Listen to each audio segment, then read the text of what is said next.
Day 178. Job 8-10. Then Bildad the Shuhite replied, How long will you go on saying such things? The words of your mouth are a blustering wind. Does God pervert justice? Does the Almighty pervert what is right? When your children sinned against him, he gave them over to their rebellion. But if you would earnestly seek God and ask the Almighty for mercy, if you are pure and upright, even now he will rouse himself on your behalf and restore your righteous estate. Though your beginnings were modest, your latter days will flourish. Please inquire of past generations and consider the discoveries of their fathers. For we were born yesterday and know nothing, our days on earth are but a shadow. Will they not teach you and tell you, and speak from their understanding? Does papyrus grow where there is no marsh? Do reeds flourish without water?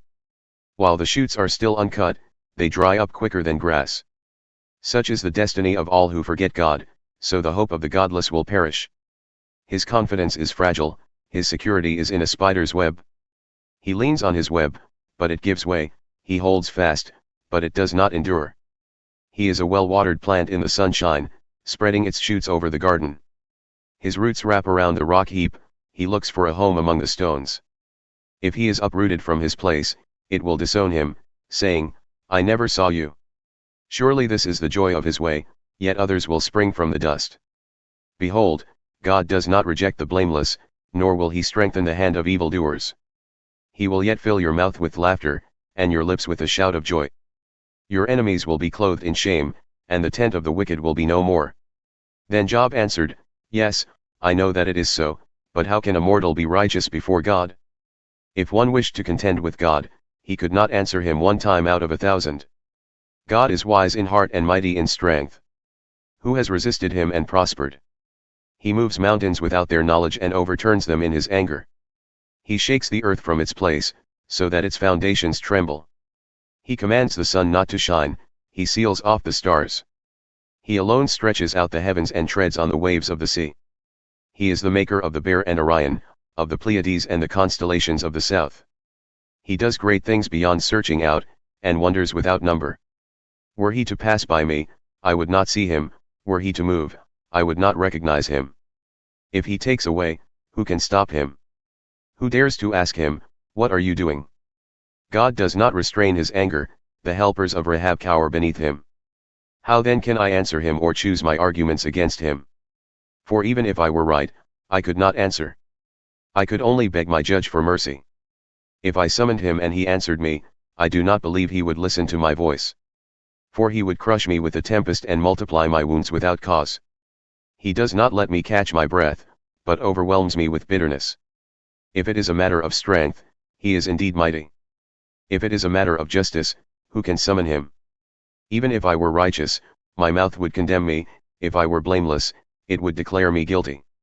Though I am blameless, I have no concern for myself, I despise my own life. It is all the same, and so I say, he destroys both the blameless and the wicked. When the scourge brings sudden death, he mocks the despair of the innocent. The earth is given into the hand of the wicked, he blindfolds its judges. If it is not he, then who is it? My days are swifter than a runner, they flee without seeing good. They sweep by like boats of papyrus, like an eagle swooping down on its prey. If I were to say, I will forget my complaint and change my expression and smile, I would still dread all my sufferings, I know that you will not acquit me. Since I am already found guilty, why should I labor in vain?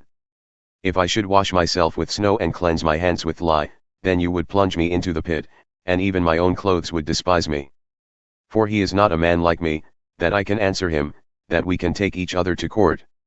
Nor is there a mediator between us, to lay his hand upon us both. Let him remove his rod from me, so that his terror will no longer frighten me. Then I would speak without fear of him. But as it is, I am on my own. I loathe my own life, I will express my complaint and speak in the bitterness of my soul. I will say to God, do not condemn me. Let me know why you prosecute me.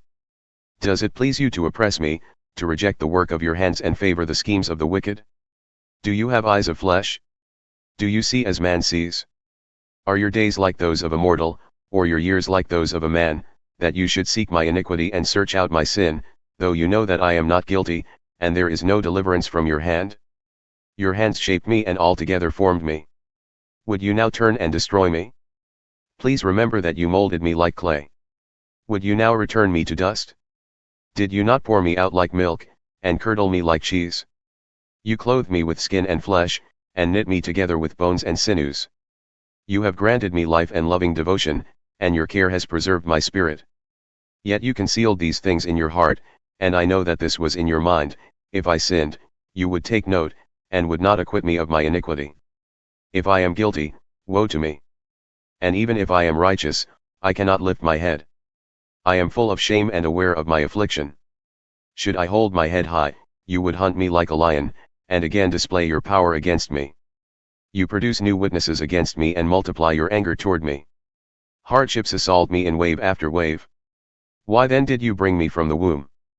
Oh, that I had died, and no eye had seen me. If only I had never come to be, but had been carried from the womb to the grave. Are my days not few? Withdraw from me, that I may have a little comfort, before I go, never to return, to a land of darkness and gloom, to a land of utter darkness, of deep shadow and disorder, where even the light is like darkness. Acts 8 verses 26-40. Now an angel of the Lord said to Philip, Get up and go south to the desert road that goes down from Jerusalem to Gaza. So he started out, and on his way he met an Ethiopian eunuch, a court official in charge of the entire treasury of Candace, queen of the Ethiopians. He had gone to Jerusalem to worship, and on his return was sitting in his chariot reading Isaiah the prophet. The Spirit said to Philip, Go over to that chariot and stay by it. So Philip ran up and heard the man reading Isaiah the prophet. Do you understand what you are reading? Philip asked. How can I, he said, unless someone guides me? And he invited Philip to come up and sit with him. The eunuch was reading this passage of scripture, He was led like a sheep to the slaughter, and as a lamb before the shearer is silent, so he did not open his mouth. In his humiliation he was deprived of justice. Who can recount his descendants? For his life was removed from the earth. Tell me, said the eunuch, who is the prophet talking about, himself or someone else? Then Philip began with this very scripture and told him the good news about Jesus. As they traveled along the road and came to some water, the eunuch said, Look, here is water. What is there to prevent me from being baptized? And he gave orders to stop the chariot. Then both Philip and the eunuch went down into the water, and Philip baptized him.